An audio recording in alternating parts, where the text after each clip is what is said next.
Assalamualaikum warahmatullahi wabarakatuh. Alhamdulillahirabbil alamin. Alhamdulillahi ala nikmatil iman wal islam. Alhamdulillahilladzi anzala alainal Qur'an. Alhamdulillahilladzi ja'alana min ummati sayyidil anam, sayyidina Muhammadin sallallahu alaihi wasallam. Allahumma shalli wa sallim wa barik ala sayyidina Muhammadin. Salatan analu bisirriha khifdul Qur'an wal amala bihi warzuqni minhu ilman muniran waslim tasliman katsira wa ala alihi wasallim. Kita ketahui sekarang ini banyak lembaga-lembaga yang antusias dalam mendorong orang-orang di sekitarnya untuk mempelajari Al-Quran, berinteraksi dengan Al-Quran dengan adanya rumah-rumah Quran, lembaga-lembaga Al-Quran, TPA, TPQ, pesan-pesan Al-Quran dan tahfidz yang kita lihat menjamur di mana saja. Itu sangat bagus. Kita lihat bahwasanya benar-benar kita fahami Al-Quran sendiri memperkenalkan dirinya dengan ayat kedua dari surah Al-Baqarah, yaitu dzalikal kitabu la raiba fih hudal lil muttaqin. Inilah Al-Qur'an, inilah kitab Allah yang tidak ada keraguan tentang isinya. Untuk apa? Untuk sebagai petunjuk hidup, sukses dunia dan akhirat bagi kita semuanya. Hudal lil muttaqin, kepada orang bertakwa, termasuk kita semuanya. Bahwasanya disebutkan bahwasanya dalam hadis, khairukum man ta'allamal Qur'an, sebaik-baiknya kamu adalah orang-orang yang belajar dan mengajar Al-Qur'an.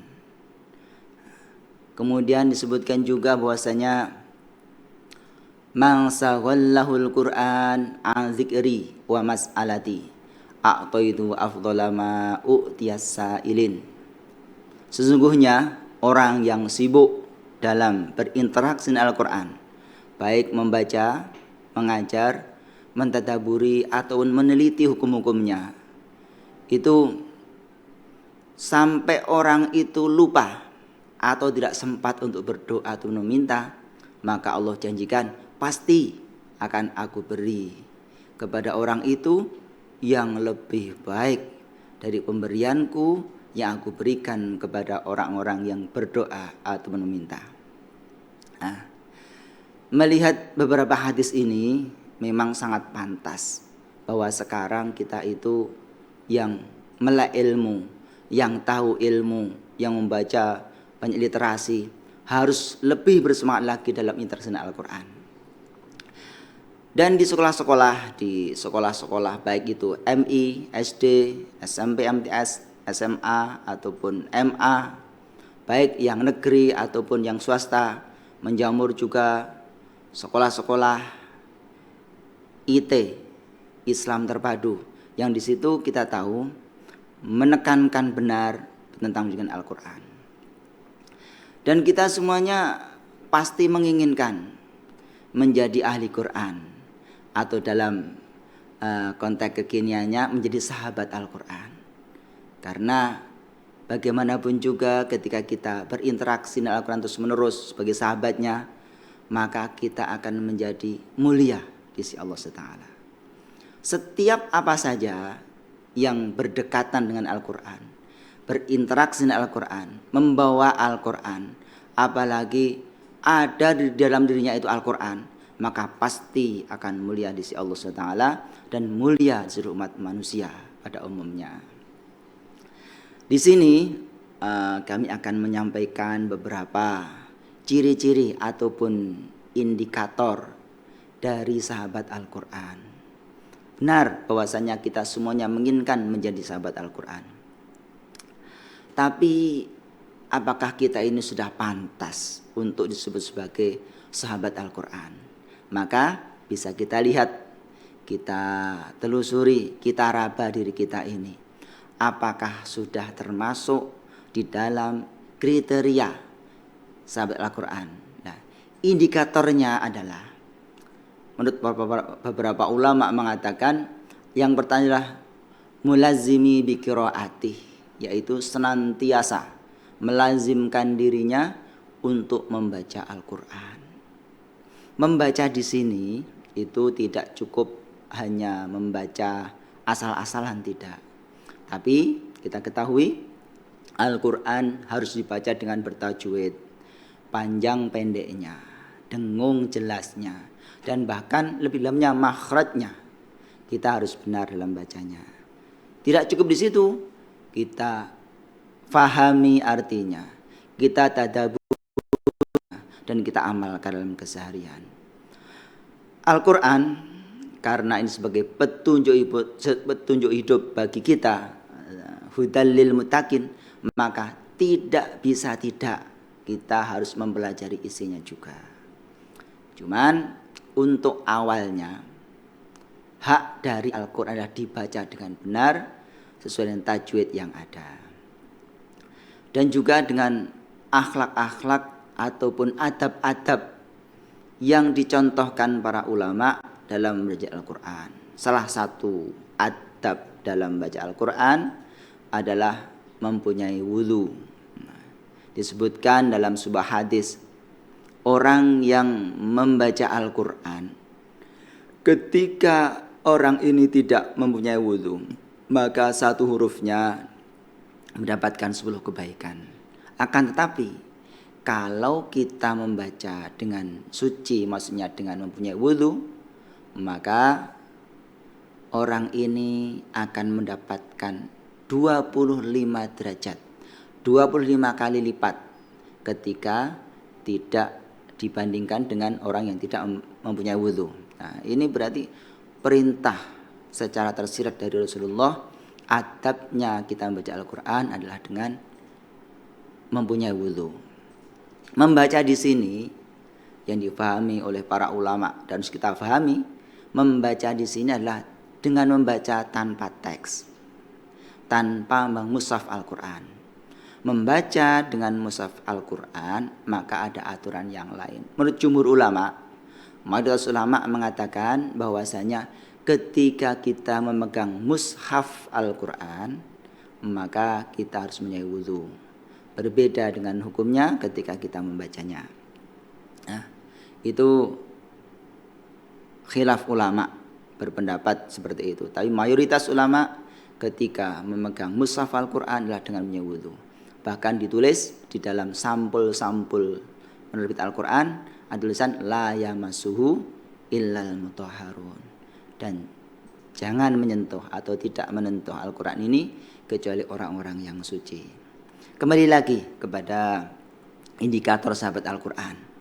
Selain kita membaca terus-menerus dengan adab-adab yang benar, dengan seluruh konsentrasi kita, disebutkan bahasanya salah satu adabnya adalah ketika kita membaca Al-Quran kita cukup membaca itu. Jangan memikirkan atau melakukan pekerjaan yang selain membaca. Contoh, membaca Al-Quran sambil HP-HPan, itu kurang adab. Baca Al-Quran sambil membalas WA umpamanya, itu juga kurang adab. Kemudian selain melazimkan diri membaca Al-Quran, kita berusaha untuk memahami isinya, memahami maknanya. Nah, di sini butuh waktu yang khusus untuk tadabbur Al-Quran. Pada sebuah kesempatan saya pernah ditanya ketika mengisi kajian tentang motivasi membaca Al-Quran di salah satu universitas negeri di Yogyakarta. Ketika ditanya oleh mahasiswa ini, ketika saya menceritakan kebiasaan para sahabat ketika ditanya oleh para tabi'in, wahai para sahabat, saya ingin tanya, seberapa intensitas keseringan hubungan para sahabat ini terhadap Al-Quran? Mereka rata-rata para sahabat itu menghatamkan Al-Quran dalam 1 minggu, sehari sekitar 4-5 juz. Itu para ulama membagi dalam 3 surat, 7 surat, 9 surat, 11 surat, 13 surat, seperti itu. Terus dilanjutkan. Contoh, dirumuskan dalam sebuah kata-kata dalam kalimat, yaitu fami bisyaukin, yaitu hari Jumat membaca Al-Fatihah sampai sebelum surat Al-Maidah, fami. Kemudian hari Sabtunya membaca Al-Maidah sampai sebelum surat Yunus, fami bisyaukin. Kemudian hari Minggunya, itu hari Ahadnya, itu membaca surat Yunus sampai sebelum Bani Israel. Bani Israel sampai sebelum surat Asy-Syu'ara, Asy-Syu'ara sampai Yasin, kemudian selanjutnya As-Saffat sampai sebelum surat Qaf, dan Qaf sampai surat An-Nas. Itu nanti pas 7 hari. Itu yang biasa dirutinkan, dilazimkan oleh para sahabat. Kemudian mahasiswa ini bertanya, "Pak Ustadz, saya mau tanya, katanya saya mendengar bahwasanya sebaik-baiknya membaca Al-Quran dengan tadabbur. Lalu kalau kita baca banyak, bagaimana kita bisa mentadabburinya?" Kata mahasiswa ini. Kemudian saya bertanya, apakah kita bisa bahasa Arab? Tidak, Ustadz. Lah, bagaimana kita bisa mentadabbur Al-Quran ketika kita tidak bisa bahasa Arab ketika membaca?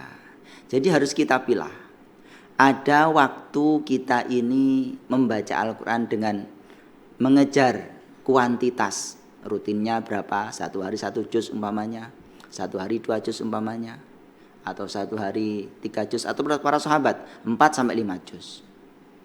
Itu kuantitasnya. Kualitasnya, ada waktu-waktu yang khusus untuk kita mentadabbur Al-Quran, yaitu dengan membaca tafsir. Tafsir banyak sekarang. Dari yang paling mudah dibaca siapa saja.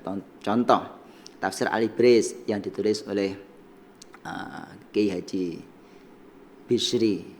Itu beliau menulis tafsir yang sangat mudah dan ringkas.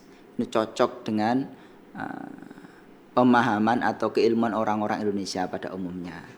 Atau tafsir yang lebih lagi, yang lebih mendalam lagi, kitab tafsir Jalalain umpamanya, ada tafsir Munir, ada tafsir At-Tabari yang lainnya, dan yang itu semakin banyak, semakin mendalam dalam memahaminya. Nah, itu seperti itu, kita harus mempunyai waktu khusus.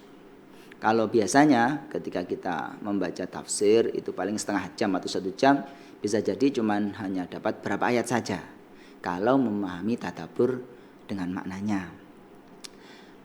Untuk intensitasnya kita rutinkan. Yang pertama, kita latih diri kita untuk setiap hari 1 juz, one day one juz, nanti 30 hari khatam. Nanti ditingkatkan lagi 2 juz, kemudian 3 juz yang lainnya. Kemudian selain melazimkan tadi, ada sebuah indikator bahwa kita ini sahabat Al-Quran, yaitu adalah dengan mutakhalliq bi akhlaqih, yaitu kita berakhlak dengan akhlaknya Al-Quran. Akhlaknya Al-Quran seperti apa? Ada sebuah hadis yang